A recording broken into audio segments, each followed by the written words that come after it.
आती रहती है, लेकिन याद रखो कुरान हमेशा कहता है, इस्लाम हमेशा कहता है कि कामयाब कौम वही है जिसके पास इल्म हो, जिसके पास तालीम हो। बड़े अफसोस की बात है कि जिस कौम के नबी को मुअल्लिमे कायनात कहा गया हो, जिस कौम के नबी को इल्म का शहर कहा गया हो, जिस कौम के अली को उस इल्म के शहर का दरवाजा कहा गया हो, जिस कौम की किताब का पहला वर्ड, जिस कौम की मुकद्दस किताब का पहला लफ्ज इकरा हो, वो कौम पढ़ने में इतना पीछे है। सच्चर कमेटी की रिपोर्ट बताती है कि अगर पढ़ने में सबसे पीछे, दलित से भी पीछे कोई कौम है तो हमारी कौम है। हम कहां जा रहे हैं? हमारी कौम में कभी लुकमान हकीम निकला करते थे, हमारी कौम में कभी दुनिया का सबसे बड़ा डॉक्टर बू अली सीना निकले करते थे, हमारी कौम में कभी एपीजे अब्दुल कलाम निकला करते थे, हमारी कौम में कभी मौलाना अबुल कलाम आजाद निकला करते थे, हमारी कौम में कभी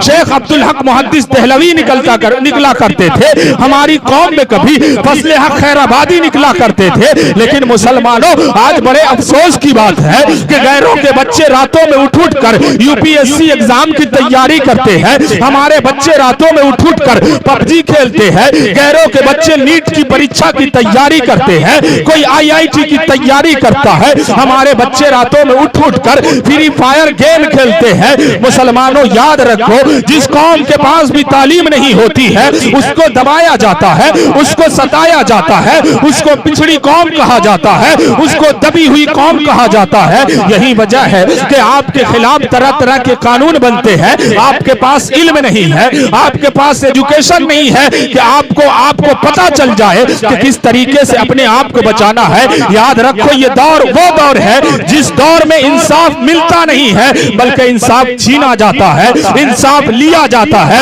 अगर आप चुप रहकर घर में बैठे रहोगे तो तरह तरह के कानून आपके खिलाफ बन जाएंगे। लेकिन अगर आपका बच्चा एजुकेशन हासिल करके, तालीम हासिल करके, अपने आप को मजबूत बनाकर अदालतों के गेट पर खड़ा होकर, कभी पार्लियामेंट के बेंच पे खड़ा होकर, कभी रोडों पे खड़ा होकर अपने हक की आवाज बुलंद करता है तो आपको इंसाफ जरूर मिलेगा, आपका हक जरूर मिलेगा। और एक बात और आपको बता दूं कि कभी भी अपनी कौम के बच्चे को सिर्फ एक तरफ की तालीम मत देना, सिर्फ एक तरफ की पढ़ाई मत पढ़ाना। ऐसा ना हो कि सिर्फ आपका बच्चा स्कूल जाए और उसे कुरान की तालीम का पता ना हो, ऐसा ना हो कि आपका बच्चा सिर्फ जो है कॉलेज जाए और माँ बाप का एहतराम क्या हो उसको पता ना हो, ऐसा ना हो कि आपका बच्चा सिर्फ इंस्टीट्यूट जाए, आपका बच्चा सिर्फ कोचिंग जाए और उसको कुरान की तालीम का पता ना हो। बल्कि आपको मैं बताना चाहता हूँ, दुनिया के बहुत सारे सिलेबस है। आज इंजीनियर बनाने के लिए भी सिलेबस मौजूद है, डॉक्टर बनाने के लिए भी सिलेबस मौजूद है, प्रोफेसर बनाने के लिए भी सिलेबस मौजूद है, हर तरह के स्कॉलर को बनाने के लिए भी सिलेबस मौजूद है।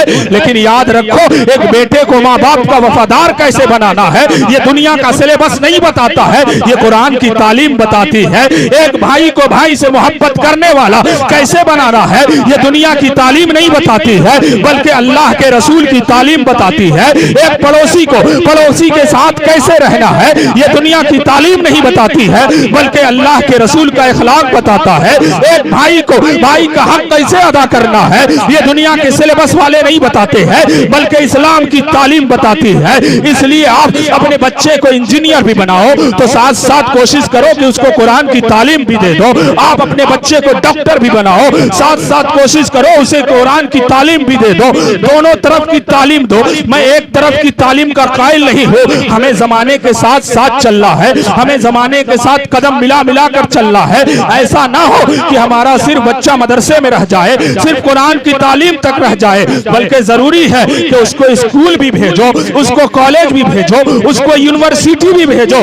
लेकिन उससे पहले जरूरी यह है कि आप उसको एक अच्छा इंसान बना दो, उसको एक अच्छा मुसलमान बना दो, उसको एक अच्छा ईमान वाला बना दो, उसको सही कुरान की तालीम वाला बना दो ताकि उसको पता चल जाए माँ बाप का मकाम क्या होता है, बुजुर्गों से बातें कैसे की जाती है, बड़ों का अदब कैसे किया जाता है, भाइयों से मोहब्बत कैसे की जाती है, बहनों के साथ कैसे रहा जाता है, बहनों का हक कैसे अदा किया जाता है। जहाँ एक तरफ आलिम होते थे तो वहीं साथ साथ वो साइंसदान भी हुआ करते थे। अगर वो आलिम होते थे तो वहीं मैथमेटिक्स के बादशाह भी हुआ करते थे। अगर वो आलिम हुआ करते थे तो साथ साथ इंजीनियर भी हुआ करते थे। इसलिए मैं आपसे आपसे गुजारिश करूंगा कि अपने बच्चों को दोनों तरफ की तालीम पढ़ाओ, कोशिश करो, पैसा लगता है लगाओ, खर्च होता है खर्च करो, अगर कहीं सही पढ़ाई नहीं हो पाती है उसको अच्छी सहूलत दो, अपने बच्चे को ऐसा बनाओ। याद रखो, तालीम ही एक ऐसी ताकत है जिसके जरिए से बच्चे के अंदर कॉन्फिडेंस आता है, खुद एतमादी पैदा होती है, खुद एतमादी उसके अंदर पैदा होती है। याद रखो, एक जाहिल इंसान चार लोगों के सामने खड़ा होने से डर जाता है, क्योंकि उसे डर लगता है कि मेरे पास एजुकेशन नहीं है, तालीम नहीं है। लेकिन एक बंदा, उसके पास कहीं की भी तालीम हो, लेकिन चार लोगों के पास वो खड़ा होकर अपने इल्म का लोहा मनवाता हुआ नजर आता है। इसलिए दोनों तरफ की तालीम देना है।